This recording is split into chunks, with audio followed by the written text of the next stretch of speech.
स्वाति के साथ सोशल स्यापा के अगले एपिसोड में मैं हूं रॉकी, मेरे साथ है स्वाति और आज हमारे साथ वो व्यक्ति हैं जो कमाल के एक्टर हैं और मैं और स्वाति हम दोनों बहुत बड़े फैन हैं इनके। Ladies and gentleman, please welcome one and only Pankaj Tripathi. शुक्रिया, वर्चुअल स्वागत इतना बढ़िया किया आप लोगों ने।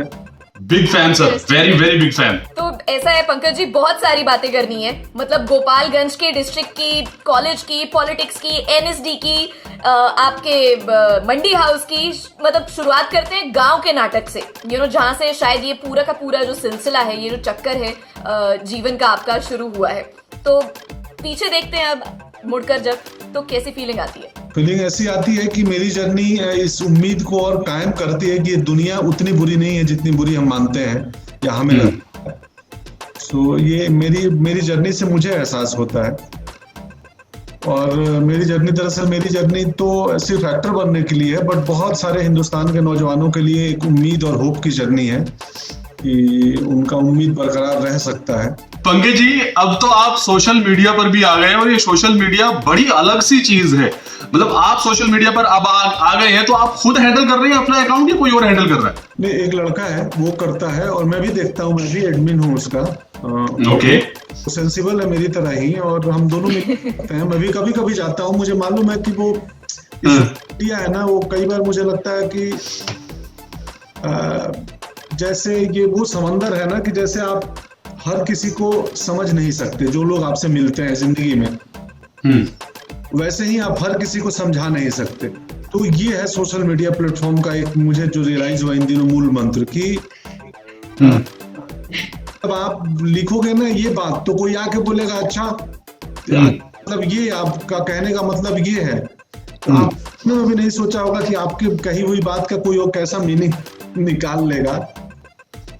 सो यही है। तो पंकज जी, आपकी फिल्म लूडो के बहुत चर्चे हो रहे हैं, स्टार कास्ट बहुत इंटरेस्टिंग है। आप ये बताइए, आपको जब ये कहानी सुनाई गई लूडो की, तो आपको सबसे इंटरेस्टिंग चीज क्या लगी इसमें?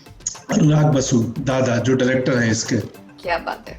मैं उनके साथ मैं अपने स्ट्रगल के दिनों से करना चाहता था, क्योंकि मैं बहुत कम फिल्में देखता हूँ। मैंने दादा की भी सारी नहीं देखी हैं, कम देखी हैं, बट जितनी भी देखी हैं मुझे वो जो दुनिया क्रिएट करते हैं ना, वो दुनिया बड़ी सुंदर लगती है। अभी गाने आए हैं, प्रोमो आए हैं, आप देखो विंडमिल दिख रहा है गाने में, धान के खेत से ट्रेन गुजर रही है।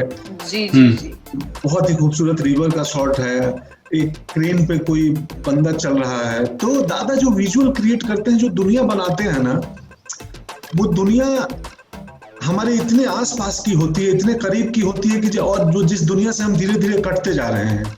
तो मुझे पसंद है उनकी दुनिया। मुझे पसंद था अनुराग बसु के डायरेक्शन में काम करना, उनके साथ मिलना, उनसे बातें करना, उनके साथ खाना खाना, और ये सब कुछ हो गया इस फिल्म के थ्रू। और ये शुरुआत है, आगे हम बहुत खाएंगे। दादा सेट पे खाने का बहुत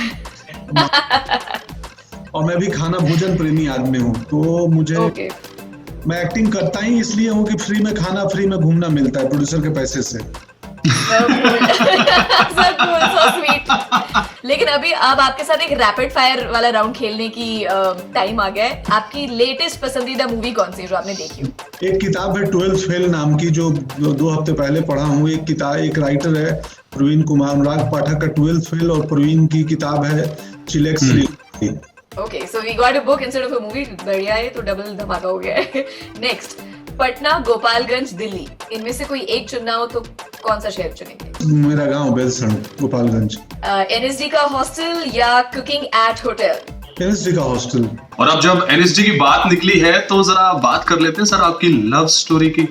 मैंने सुना आपकी और मृदुला जी की लव स्टोरी बड़ी ही खूबसूरत और बड़ी प्यारी है, जो आजकल की जनरेशन के लिए एक सीख हो सकती है। तो कुछ बता दो थोड़ा सा।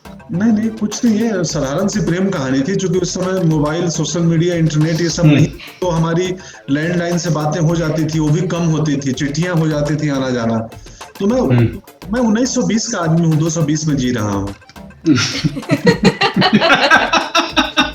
मैं हमेशा बातें करता हूँ कि मतलब ये वो, तो क्या किसको देखो भाई, मेरे ऐसा है ना कि मैं अपनी प्रेम कहानी बता के दूसरों को इंस्पायर करूं, दूसरों को ये करूं।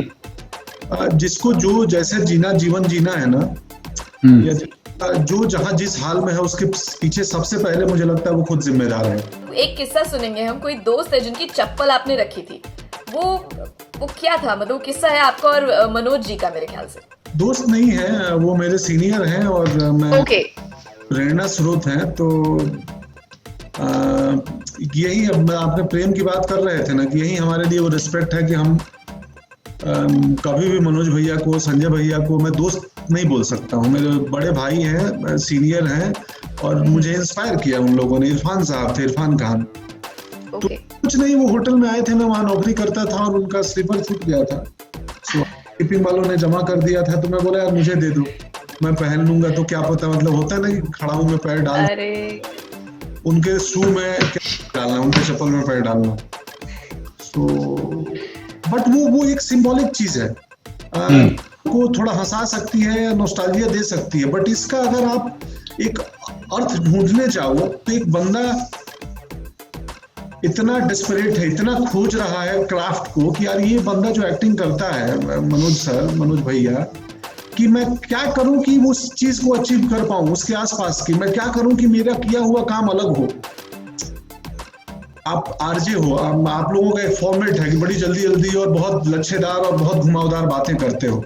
उसमें आप जरूर, आई एम श्योर कि आप ट्राई करते हो कि मैं क्या एलिमेंट लाऊं जो बाकी आरजे से अलग हो, जो मेरा हो जी, जो ओरिजिनल हो जी। क्योंकि कॉपी बहुत है संसार में, और कॉपी की पूछ नहीं होती है, पूछ ओरिजिनल की होती है।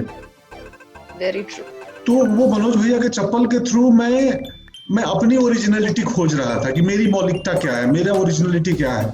लूडो में इतने सारे एक्टर्स हैं, तो आपका पसंदीदा कौन है, या जिसके साथ आपने सबसे ज्यादा सेट पर टाइम बिताया? मेरा मैक्सिमम टाइम वो अपना रोहित परली और शालिनी वत्स हैं। शालिनी एक एक्ट्रेस है, गुड़गांव में थी मेरे साथ। तो सीन्स बाकी सबके साथ कम थे, बहुत कम थे। इन लोगों के साथ थोड़े ज्यादा थे।